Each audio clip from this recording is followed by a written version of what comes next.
Wesh l'équipe! Bien le bonsoir. Messieurs, dames, aujourd'hui, nouvelle vidéo pour la chaîne YouTube. Donc aujourd'hui les amis, je vais vous parler de mon histoire avec l'école. Alors oui, comme je vous l'ai dit, avec le retour de ma chaîne YouTube, j'ai décidé de me concentrer beaucoup plus sur des choses spécifiques à YouTube. Donc je me suis dit que le forme de storytelling, d'histoire que je vous raconte, etc., de me le livrer un peu plus que sur Twitch généralement, où je joue principalement, je me suis dit que ça pouvait être sympa. Du coup, aujourd'hui, je vais vous parler de mon histoire avec l'école parce que, on va dire qu'il s'est passé pas mal de choses durant ma période scolaire et je pense que peut-être que pourrait vous aider, parler un petit peu de mon vécu, de mon histoire, ou juste mieux comprendre pourquoi je suis comme ça actuellement, ou si vous êtes à peu près dans des situations similaires que j'ai vécues, peut-être que ça peut vous aider, je ne sais pas. En tout cas, moi c'est une vidéo pour me livrer à cœur ouvert. En tout cas, si la vidéo te plaît, si le concept te plaît, si tu veux plus de vidéos comme ça, n'hésite pas à t'abonner, lâcher le petit commentaire, lâcher le petit like, à mettre la petite cloche, et puis voilà. Et n'hésite pas à me dire dans les commentaires si tu veux d'autres concepts dans ce style-là, si tu veux d'autres histoires par rapport à mon vécu, par rapport à n'importe quel sujet. Donc les amis, on est parti. Jingle, mon histoire avec l'école.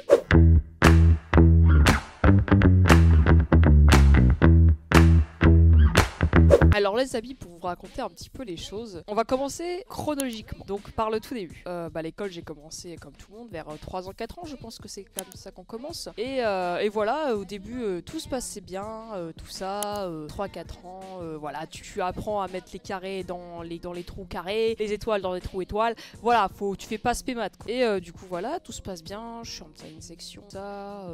tout se passait bien. Alors, petite anecdote, j'y suis il y a pas très longtemps. Parce que pour moi, on va dire que la période primaire, petite section, tout ça, bref, j'en garde des souvenirs magnifiques. Mais en fait, on m'a rappelé il y a pas longtemps, et je pense que le cerveau a flouté cette partie-là, je pense pour me protéger psychologiquement. En fait, les amis, il faut savoir que moi, j'ai une famille séparée depuis très petit, depuis mes 3 ans, je pense. Et en fait, inconsciemment, ça a joué sur moi, sur ma psychologie à l'école. En fait, je ne savais pas du tout. Moi, je suis quelqu'un aujourd'hui, bon, tu vois mon corps, je pense pas que tu penses que je puisse frapper ou je puisse être méchant. Mais en fait, les gars, à mes 3 ans, quand mes parents se sont séparés, en fait, apparemment, mes parents ont été convoqués par ma professeure de petite section, comme quoi je frappais mes potes en cours, que j'étais violent, tout ça. Donc ça m'a fait trop bizarre quand je dis ça, j'étais en mode... Wow, je suis devenu un gangsta ou quoi là? Petit homme gangsta chéto. Et donc voilà, mais sinon, petite section, tout ça. Faut savoir les amis qu'en fait, moi, quand j'étais petit, j'habitais dans une petite ville, voilà. Mais vraiment, moi, j'ai kiffé ces périodes, je vous en parlerai un peu plus après. Mais donc, tu vois, j'étais dans l'école de cette ville, tu vois, il y a une ou deux écoles dans cette ville, et principalement tous les enfants qui habitent proches ou qui sont là vont dans cette école. Et donc, du coup, tout le monde se connaît dans les quartiers et tout. C'est trop bien. Bref, petite section, moyenne section, tout se passe bien. Au niveau des notes, j'en parlerai après, mais tu vois, petite section, il n'y a pas de notes, quoi. C'est genre, c'est bien, tu es gentil, respectueux, tout ça. Voilà, il n'y a pas plus, quoi. Après, je passe au CP. Alors, faut savoir qu'au CP, les gars, je savais déjà lire, l'écrire, mais bon, j'ai pas sauté de classe parce que je ne sais toujours pas pourquoi. Bref, voilà, ça, on s'en fout. Mais voilà, CP et tout ça, tout se passe bien, les amis, tout se passe bien. J'ai des bonnes notes, j'ai mon groupe de potes, tout ça, parce que vraiment les amis, moi je résume, tu vois, ma période primaire et tout, c'était vraiment, je dirais, ma meilleure période pour le scolaire. Tu vois, après ça va être des grosses dégradations, mais primaire c'est trop bien parce qu'en fait j'habitais dans une petite ville, j'habitais dans mon petit quartier, j'allais en cours le matin en vélo avec mes amis, le soir je repartais avec mes amis en vélo, le samedi on avait cours de tennis dans la même salle parce que vraiment tout est lié, tu vois. Le samedi on avait cours de tennis tous ensemble, on faisait tout ça, on dormait une fois là, une fois dans l'autre, chez les amis et tout ça. Bref, c'était vraiment la meilleure période, hein. On se ramenait les CD de jeux vidéo et tout. C'était vraiment trop bien. Donc bref, CP, CE1, CE2, CM1, CM2, tout se passe bien. Tout se passe bien, tout se passe bien. Malgré le fait que, plus pour parler, on va rentrer un petit peu plus dans les côtés un peu sombres de moi, où je me délivre un peu plus. J'en ai jamais trop parlé en 4 ans sur internet, mais bon, je suis un peu stressée d'en parler. Mais en fait, les amis, il faut savoir que moi et les notes, j'ai toujours une relation très particulière avec les notes. Voilà, j'ai toujours eu un problème avec les notes, la manière d'être noté, d'être évalué. En fait, moi, je remettais toujours à l'extrême où je me disais que évaluer une compétence, c'est ce que c'est, hein, les gars, une note, c'est évaluer une compétence, c'est rien de plus. Et ben, ça jugeait ma personne. J'étais en dépression. Si j'avais 20, ça me faisait rien, limite, tu vois, parce que c'est normal. Mais bon, on en parlera plus au collège-lycée parce que c'est là où c'est beaucoup plus accentué. Mais en primaire, ça a commencé, pourquoi je vous dis ça? Parce que je me rappellerai toute ma vie en CE1 les amis, bah il y a des intervenants pour une association, pas du tout en rapport avec les notes, je crois que c'est une association tu vois pour la famine en Afrique, et à un moment donné à la fin de leur présentation, et ben ils parlent un petit peu ils posent des questions aux élèves à la classe, et elle dit à un moment donné, est-ce que vous avez des bonnes notes, et les enfants répondent non, oui, tout ça, voilà, et elle dit, est-ce que vous dormez bien? Et du coup, tout le monde dit oui, on dort bien, tout ça. Bah, dit, bah, vous avez raison, parce que bien dormir, c'est avoir des bonnes notes. Si vous ne dormez pas bien, vous n'aurez pas de bonnes notes. Alors, un gars lambda, cette phrase, il s'en foutrait. Moi, mon frère, cette phrase-là, elle est restée dans ma tête. Et c'est ça qui a accentué tous mes problèmes, je pense. Du coup, en fait, je suis devenue malade des notes, et je suis devenue insomniaque. J'ai parlé dans l'insomnie. En fait, il faut savoir que quand j'étais bébé, je ne savais pas, mais apparemment j'étais je ne dormais pas. Voilà, j'avais des énormes problèmes pour dormir, je ne pouvais pas dormir. Je faisais des nuits blanches, tout ça, bref, c'était une grosse galère. Ça allait mieux, et depuis ce passage-là, je suis devenue insomniaque. Parce qu'en fait, je me disais, si j'aurais pas des bonnes notes, donc faut que je dorme pour avoir des bonnes notes. Mais du coup, en fait, si tu te mets de la pression pour dormir, bah forcément, tu vas pas dormir. Ça va juste te créer de l'anxiété, et ça va être juste pire que mieux, quoi. Donc voilà, en fait, de ma période, je dirais, ça a commencé vraiment en CE2. J'étais insomniaque de fou, genre je ne dormais pas, je faisais des nuits blanches, mais vraiment je pouvais enchaîner, je pouvais enchaîner les nuits blanches, et je dormais vraiment en moyenne. Quand je dormais très peu. Bref, c'était pas du tout des sommeils réparateurs. Bref, revenons un petit peu, ça là encore, je dirais CE2, c'est insomnie au niveau des notes, et j'étais juste insomniaque. Et en CM2, début des problèmes. Faut savoir qu'en CM2 les amis, moi ma primaire ne faisait pas suite collège, tu vois, il y a des primaires qui font primaire, collège, lycée. Moi ça s'arrêtait à la primaire, après tu devais changer. Mais il y a généralement un collège de rattachement à cette école là. Et en fait en CM2 tout le monde allait dans un collège, tu vois, le collège où tout le monde y va, voilà, tranquille, mignon et tout. Et moi j'allais dans ce collège. J'étais le seul, tu vois, quand le prof disait alors qui va dans ce collège? Moi. Qui va dans ce collège? Salut les gars, ça va ou quoi? Du coup, c'était très compliqué parce que bah j'ai perdu tous mes potes, j'ai perdu tout, même mes meilleurs amis que je me depuis la petite section, tout ça, j'ai tout perdu. J'ai tout perdu les amis. Du coup, je change, je fais une grande transition, je passe d'une primaire où vraiment je connaissais tout le monde, où j'étais limite un peu le populaire, tu vois, un peu le gars qui était cool avec tout le monde, qui était rigolo, fun, tout ça. J'arrive en 6ème et je me prends là. Je suis allée dans un truc hyper industriel, 1600 élèves, collège, lycée. C'est la première fois que j'ai connu un établissement scolaire avec des étages. Parce qu'il n'y avait pas d'étage, frérot. C'était rez-de-chaussée, c'est tout. Hein. Là, il y avait 3 étages, un sous-sol, frérot, un self. Oh, on est où là? Moi, j'avais la cantine, frérot, pour y aller. Parce que moi, c'était vraiment une école un peu de campagne. Fallait que tu marches. Parce que c'était en fait une cantine qui était partenaire de notre école primaire. Du coup, il n'y avait pas de cantine à proprement parler dans l'école. Donc, voilà, donc c'était très différent, j'ai dû apprendre ce que c'est une carte de cantine, tu vois, tu t'as pipé et tout ça, bref. Voilà. Et ce qui fait que du coup je me retrouve dans une classe de 32 élèves, je ne connais personne, et vraiment ça a été très dur, très dur les gars. Je passe d'une période incroyable à... je connais personne. Parce qu'en plus, ce collège où je suis venue, tout le monde se connaissait de la primaire. En fait, généralement, et en primaire, tout le monde était dans le même. Donc du coup, tout le monde se connaissait déjà en 6ème. Et vraiment, il y avait 2% qui étaient nouveaux, quoi. Donc d'autant que c'était encore plus dur. Et voilà, du coup, moi, c'est dans cette période-là que je me suis beaucoup plus recentrée sur moi, je me suis beaucoup plus renfermée. Et du coup, en fait, comme en fait, genre, j'avais pas d'amis, et mes amis n'étaient pas forcément des amis. Voilà, bref. Et du coup, je me suis beaucoup plus concentrée sur mes notes. Ça a accentué ma maladie avec les notes, où là vraiment, faudrait que je vous retrouve les bulletins, mais j'avais des notes. Je crois que de ma 6ème à la 3ème, j'ai eu des notes incroyables. Mais vraiment, genre des notes, et pas pour ma santé, mais vraiment, j'avais des notes, vraiment, j'avais 18 de moyenne. Voilà, c'était pour vous dire vraiment, en fait. Et puis, il faut savoir qu'en 6ème, les amis, j'ai commencé à me créer genre des sortes de tocs, parce qu'en fait, quand je suis arrivée en 6ème, le premier jour, je perds ma trousse. Je perds ma trousse, frérot, j'étais en stress, j'avais perdu ma trousse, j'étais en mode oh là là là là, qu'est-ce que j'ai fait? Du coup, ce que je faisais, les gars, ça m'a créé une sorte de toc où en fait, je devais vérifier tout, chaque moment de la journée, le nombre d'affaires que j'avais, le nombre de cahiers, le nombre de livres, tout ça, et j'avais déjà un sac qui était plus lourd que moi, bref, je m'étais amusée à le peser, il faisait 20 kilos le bordel. Et du coup, je me suis concentrée beaucoup plus sur mes notes, et voilà, de la 6ème, je dirais 5ème, 4ème, 3ème, j'étais obnubilée par les notes. Vraiment, justement, je m'étais créé un schéma où en fait, on vous expliquait, quand le vendredi soir, début du week-end, t'as du boulot pour la semaine, tu vois, en tout. Et après les gars, je ne pouvais pas entamer ma période de détente tant que je n'avais pas fait tous mes devoirs pour la semaine prochaine, du lundi au vendredi. Quand je rentrais le vendredi soir, je ne faisais rien, je ne goûtais pas, je ne jouais pas, je rentrais, je travaillais jusqu'à temps que je finisse tout.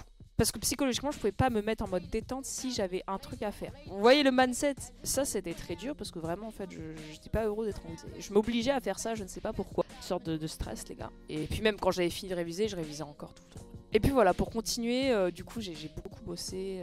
Et puis voilà, on va dire que mes amis que j'avais au collège et tout, c'était pas réellement des amis, tu vois, genre en fait moi les gars, le collège je l'ai pas très bien vécu, pour être honnête avec vous. Je vais pas rentrer dans les détails, mais vraiment je me retrouvais pas dans ce milieu, parce que ça parlait de choses que ça m'intéressait pas. Les gens, je trouve que, alors c'est dur, mais je trouve que le collège, moins le lycée, mais le collège, c'est vraiment en fait les gens se cherchent. On est en période d'adolescence, du coup les gens cherchent à savoir qui ils sont réellement, et c'est vraiment, l'adolescence c'est une période compliquée pour tout le monde, je pense. Du coup en fait, comme les gens se cherchent, les gens sont méchants entre eux. Du coup les gars, moi j'étais saoulée de tout ça, genre les gens se critiquent, derrière ils font les amis, tout ça, voilà.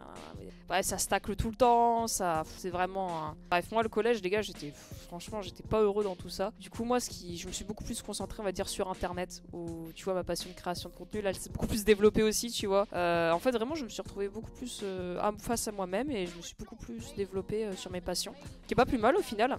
Et c'est pour ça qu'en troisième justement, j'ai commencé Twitch, les gars, pour retrouver un petit peu ce manque de sociabilité que j'avais à travers internet. Je me suis dit attends, peut-être comme je me retrouve pas dans la vraie vie, peut-être que dans internet j'ai trouvé des gens qui m'intéressent. Et donc voilà, parler de ma aventure sur internet, parce que j'ai déjà fait une vidéo d'ailleurs, n'hésitez pas à la voir, tac, elle est là, très très bonne vidéo.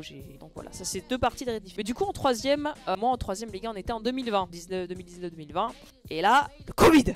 Et ouais les gars, le Covid, c'est arrivé en mars 2020, donc et je me rappelle le bordel les gars, quand ça a été annoncé, le Covid, oh là là, ça criait, ça gueulait, c'était en mode let's go les gars, ça, sur Snap, ça envoyait des trucs en mode on danse et tout. Oh là là, c'était un monde vraiment à part. Et du coup moi le Covid les gars, il y en a beaucoup de gens qui m'ont dit qu'ils ont très très mal vécu la période Covid. Moi les gars, c'était la meilleure période de ma vie, je vous le dis. J'ai grave kiffé, beaucoup moins de pression au niveau des notes. Je kiffais plus parce que j'étais pas au collège, donc les gens ça me cassait moins les couilles. J'avais des bonnes notes, je pouvais beaucoup plus faire de l'internet, du Twitch, de la création de contenu. Non les gars, j'étais bien, moi j'étais bien, j'étais très bien cette période. Je pourrais pas refaire le Covid, tu vois, mais je pense que cette période elle était nécessaire. Et je me mettais du coup beaucoup moins de pression avec les notes. C'est con, mais je mettais beaucoup moins de pression avec les notes. Et en seconde, les gars, tour un peu à la réalité. Fin du Covid, et moi j'arrive au lycée. Tu vois, c'est fin du Covid. D'ailleurs, j'ai eu mon brevet en mode EZ. Et je pense que c'était aussi. Franchement, les gars, les astres se sont rassemblés pour moi, parce que je pense que. Je m'imaginais quand je passais le brevet avec la pression que je mettais déjà pour un DS de maths, par exemple. Je me suis dit, j'allais vomir pendant les examens. J'aurais pas pu. J'aurais fait une crise et tout, j'aurais pas pu, frère. Donc je pense qu'à ce moment-là, c'était nécessaire pour moi. Et c'était vraiment un bon moment. Du coup, j'arrive au lycée. Et je retrouve un petit peu tous mes démons, tu vois, tous mes démons des notes, les gens ça me saoule, tout ça, voilà. Et là, au bout d'un mois et demi, j'arrive plus. Je me mets beaucoup trop de pression au niveau des notes, et j'arrive pas à me remettre dans le schéma qui était horrible, hein, mais j'arrivais pas à me remettre. Et en fait, comme j'étais dans un bordel, j'ai fait stop. Genre j'ai arrêté, j'ai pas pu. En fait j'ai fait une sorte de burn-out. Je vous dis clairement les choses, là je vous parle à cœur ouvert. C'est la première fois que j'en parle en 4 ans d'internet, mais j'ai fait un burn-out. J'arrivais plus à écrire, j'arrivais plus à travailler, j'arrivais plus à me concentrer. Parce que j'étais tellement pendant 4 ans dans un mindset de bosser, avoir les meilleures notes, les plus parfaites au monde. Du coup j'arrivais plus. Et du coup ce qui s'est passé, c'est que j'ai été déscolarisée pendant 2 mois je pense. Et on m'a remis dans un autre lycée. Et là ça a été un petit peu le grand changement, où ça a été vraiment le jour et la nuit, où j'ai retrouvé vraiment un autre monde, des gens beaucoup plus sympathiques, beaucoup moins de pression, parce que du coup c'était en lien aussi, hein. J'étais dans un collège ici aussi, les profs se mettaient la pression, tu vois, les profs nous disaient oh c'est la première année où je vois les notes aussi pire qu'avant, ça a changé ce lycée, c'est plus comme avant. Donc voilà, et on nous met dans un mindset aussi qui influence du coup pourquoi j'étais comme ça. Mais là c'est très différent, beaucoup plus tranquille, beaucoup plus honnête, beaucoup plus convivial je dirais. Et moi ça m'a vraiment remis remis en bonne due forme pour ma période lycée, les gars. Lycée, ça s'est beaucoup mieux passé. Mais il y avait en fait, il y avait mes problèmes de santé aussi, ça j'en parle pas beaucoup. Mais c'est vrai que collège, lycée, depuis petit, j'ai des problèmes de santé, les amis, ça faut le savoir. Et c'est vrai que j'ai eu beaucoup d'absences, que ce soit au collège, surtout au lycée. Ça s'est un peu plus aggravé au lycée. Et du coup, ce qui a fait qu'au lycée, les gars, je me suis retrouvée beaucoup mieux, mais j'avais des absences, beaucoup d'absences. Et ce qui fait que du coup, on a beaucoup remis en question mon cursus scolaire. Moi, en première, malgré que ça se passait mieux avec mes amis, tout ça, je m'étais fait un vrai groupe d'amis, tu vois, j'étais vraiment dans un bon mood. Mais les notes, en fait, ça m'avait vraiment, j'étais horrifiée de l'éducation scolaire. En fait, ma période collège, j'étais à fond, ça m'a dégoûtée, je suis passée d'un extrême à l'autre. Vraiment, je détestais l'éducation, je détestais apprendre, j'en pouvais plus. Et en première, les gars, faut savoir que vraiment, j'étais dans un mood où je voulais tout arrêter, les cours, je voulais tout arrêter. Et je pense que j'en ai parlé souvent sur Twitch, parce qu'à côté, il y avait Twitch, tout ça. Du coup, vous étiez un petit peu dans ma vie quotidienne, tu vois, c'est ça qui est rigolo. Ça qui est bien qu'avoir commencé Twitch tôt, c'est que vous aurez connu un peu beaucoup de périodes de moi, beaucoup de périodes de ma personnalité, de mon évolution psychologique. J'étais en première, les gars, parce que tu peux arrêter l'école à 16 ans. Et moi, je m'étais dit, vas-y, à 16 ans, j'arrête les cours. J'arrête. Je veux pas mon bac. Je veux me mettre à fond dans la création de contenu. Dans mon rêve. Je veux tout arrêter. Je vais faire comme tous les autres youtubeurs. Je sais pas, alors que c'est faux. Du coup, vraiment, j'ai voulu tout arrêter. Vraiment, j'ai forcé. J'étais pas heureux. J'en pouvais plus. Les parents m'ont bien fait comprendre que si tu veux, après, tu fais ta création de contenu. Mais tu as ton bac. C'est non négociable. Du coup, bah, j'ai été obligée. Donc, les gars, je me suis bougé du cul et j'ai eu mon bac. Voilà. Enfin, là, je vais très vite, mais bref. Là, en première, bac de français. Il faut savoir que je déteste le français. Le français, les gars, je déteste ça. Oh là là, c'est horrible. Moi, j'étais beaucoup plus matheux. Mais bon, le français, on va dire que c'est pas trop mal passé. Mais c'est vrai que la première, les gars, pour moi, c'est la pire année. Hein. Vraiment, je la mets dans le prime de mes pires années de cours. Vraiment, la première, les gars, j'aime pas du tout. Donc voilà, seconde. Ça a été l'année un petit peu de transition, je dirais. Première où du coup voulu tout arrêter, mais du coup reprise en main et avoir le bac. Et du coup terminale, les amis, j'ai dû... C'était compliqué parce que vraiment mon santé était à fond là-bas aussi, à ce moment-là. J'avais beaucoup d'absence, ce qui est horrible parce que c'est la dernière année pour le bac. Il faut savoir, les amis, que j'ai été à l'hôpital aussi. Et du coup, il faut savoir que j'ai fait ma rentrée en cours en novembre. Donc, ce qui a fait qu'en fait, je vais vous expliquer un peu clairement les choses. Avec le nouveau format pour le bac, tu as les premières spécialités en mars. Voilà, déjà, et avec les vacances, tout ça, bref, j'avais pas beaucoup de cours. Donc j'ai dû bosser 3 fois plus solo, j'ai dû apprendre beaucoup tout seul. Limite, en fait, les gars, ma période terminale, j'ai limite en fait tout appris tout seul. J'ai appris sur internet, j'ai appris via des cours, via des articles, tout ça, parce que moi j'avais mes spécialités histoire géopolitique et LCE anglais, donc j'ai beaucoup appris seul. Mais j'ai réussi quand même à se gérer. Et pour savoir, les amis, en juin, tu as le grand oral et l'écrit de philo, bref, tout ça. Il faut savoir, les amis, que mon écrit de philo, je l'ai fait sans avoir eu un seul cours de philo de ma vie. Les gars, je crois qu'au bac, j'ai 8. Moi, en philo, déjà 8, je trouve ça bien. Parce que philo, je déteste ça, c'est en lien avec le français, j'aime pas du tout. Mais 8 en philo, sans avoir eu aucun cours de ma vie, je ne savais même pas faire, on va dire, un plan pour la philo, j'ai réussi à avoir 8. J'étais trop fière de moi, les gars. Trop fière, vraiment. Et donc, les amis, je pense un des plus beaux moments de ma vie, ça a été le 4 juillet 2023, ouais. Résultat du bac. Donc, faut savoir que, les amis, en fait, moi, avoir mon bac, c'est beaucoup plus qu'avoir mon bac, je dirais. Parce qu'avec mon vécu, j'en parle pas beaucoup, mais mes problèmes de santé, plus, on va dire, la maladie que j'ai eue avec les notes, tout ça, je voulais vraiment que avoir ce bac, ce soit une revanche de ma vie. Tu vois, je vais vous mettre quelques petits tweets, les amis, genre là et là. Genre, ça se voyait que avoir ce bac, c'est limite, je m'en fous d'avoir le bac, c'est vraiment dire à tous les gens qui n'ont pas cru en moi suite à mes absences, me dire. Parce que le nombre de médecins, tu peux pas avoir ton bac, faut que tu redoubles, t'as trop d'absences. Ça pas par rapport à mes capacités d'intelligence, mais mes absences. Beaucoup de gens m'ont dit, t'y arriveras pas y arriver, tu dois redoubler, tout ça. Bah, moi, je me suis dit, frère, le nombre de fois que j'ai voulu arrêter ce bac, le nombre de fois que j'ai eu d'absence, le nombre de fois que l'éducation nationale m'a fait du mal, faut que j'ai ce putain de bac. Et du coup, les amis, le 4 juillet, je vois mon prénom admis, mention assez bien. J'étais en mode, what the fuck. Genre, j'étais en mode quoi. Déjà, j'ai mon bac le 3 juillet avant de dormir. Je me dis, je vais pas avoir mon bac. Et là, j'ai mon bac avec mention. Avec mention, frérot. Alors, moi, si j'aurais eu tous mes cours, je pense que j'aurais pas visé la mention assez bien. J'aurais visé plus. Mais les gars, Vous imaginez pas le nombre d'assauts que j'ai eu, bref, mon histoire. Je vais avoir mon bac mention assez bien. Une mention, c'est peut-être rien. C'est pas intéressant, mais moi les gars, j'étais en mode what the fuck, j'ai pleuré, j'ai couru partout, j'étais vraiment dans un monde hors du temps. J'étais en mode oh les gars, j'ai monté l'Everest et tout, je suis trop heureux. Vraiment, j'ai sorti le champagne, j'ai fait la fête, j'étais trop heureux, vraiment, j'ai pleuré de joie les gars, j'étais trop heureux les amis, c'était les émotions, J'ai vais vous sortir un tweet que j'ai fait vraiment la minute près en sortant des examens. Je suis allée voir mes parents, je les ai serrés dans mes bras, j'étais trop heureux, j'ai pleuré, on a pleuré, parce que vraiment, ils voyaient tout mon vécu, ils savaient que c'était compliqué pour moi. Et j'étais trop heureux les amis. Du coup, suite à cela aussi, ce qui a un peu changé, c'est que moi les gars, après le bac, je voulais pas faire d'études parce que je me suis dit j'allais aller à fond dans le streaming. Mais ça c'est encore dans ma période d'histoire avec internet, j'en reparlais, allez voir. Mais du coup je voulais arrêter, mais suite à cela, je me suis dit bah attends, internet ça n'a pas forcément marché, donc je vais me mettre dans des études du coup actuellement, pour les en première année en études de communication en BTS. Voilà, pour avoir un BTS en communication. Puis si Twitch ça ne marche pas ou les réseaux, partir en master communication pour être chargé de com ou créer ma propre agence de communication. J'espère pas, moi les gars, au fond de moi, j'espère vraiment être créateur de contenu. Dans tous les cas, ce que j'apprends actuellement en cours, ça m'aide actuellement. Donc je crois que vous voyez un petit peu avec le développement de mes différents réseaux ces derniers temps. Donc voilà un petit peu mon histoire avec l'école les amis. De passer d'un enfant malade des notes, insomniaque, à avoir le bac mention, à être en études. Je trouve que c'est une belle revanche de la vie. Et c'est pour ça que je vous incite souvent et je vous dis croire en ses rêves et croire et ne jamais lâcher.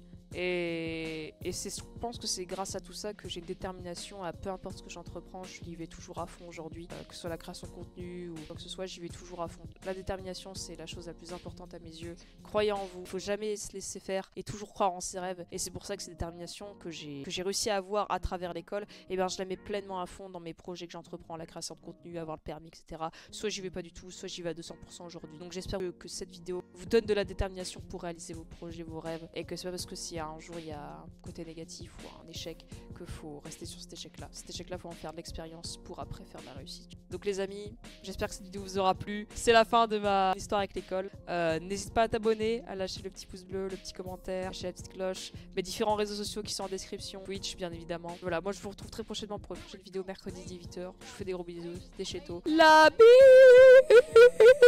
J'ai perdu ma voix les gars. Ah, c'est ça de faire le con.